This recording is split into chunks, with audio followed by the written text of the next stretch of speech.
Led Zeppelin and Schrodinger's cat.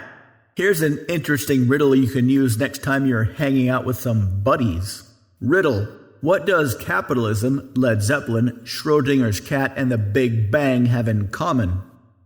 These are all labels given by enemies or adversaries or non-believers to an idea that was later accepted by the idea people. For example, capitalism was a label created by Marxists to make capitalism seem more evil so Marxists could more easily defeat it. Jimmy Page was famously at some party talking about putting a new band together. He explained it and somebody said, "Yeah, that'll go over like a Led Zeppelin, which means it won't work." The idea of Schrodinger's cat was created by a guy who thought quantum physics was a silly idea. So you're saying that light is both a particle and a wave at the same time? Yeah, right. I'll bet you got a cat in a box that's both alive and dead at the same time.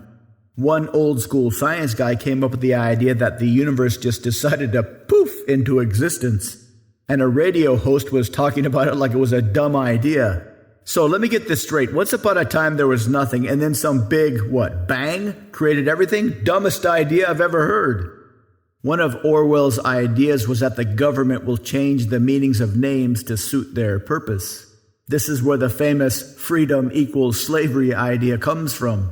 To be sure, the meaning of words can change quite a bit. In the previous 4 examples, those are kind of extreme. The originators of the idea took the negative label and flipped it around. If you said Led Zeppelin in the 50s, it would immediately conjure up meanings of utter failure. But if I heard that today, I'd immediately be filled with fond memories of college, loud music, and circulating blunts. Linguists have noted that with the invention of the internet, new words and changes in meanings of existing words are changing much more rapidly. Even in the dating world, there are tons of labels that didn't even exist 5 years ago.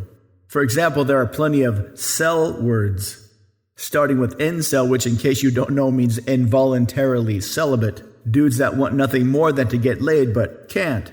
Another word that has been mangled all over the place is alpha. In its original use, it means the one animal, sometimes a wolf, sometimes a human that is the leader of the pack.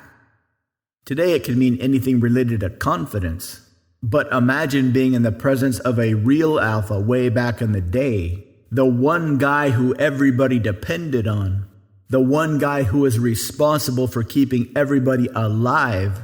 That guy would be a cajillion times more attractive than any wannabe alpha today. And if you can understand what alpha meant thousands of years ago and walk and talk and think like that, you will radiate ancient alpha energy, not modern pretend alpha energy. To learn more, visit mindpersuasion.com/social-dominance.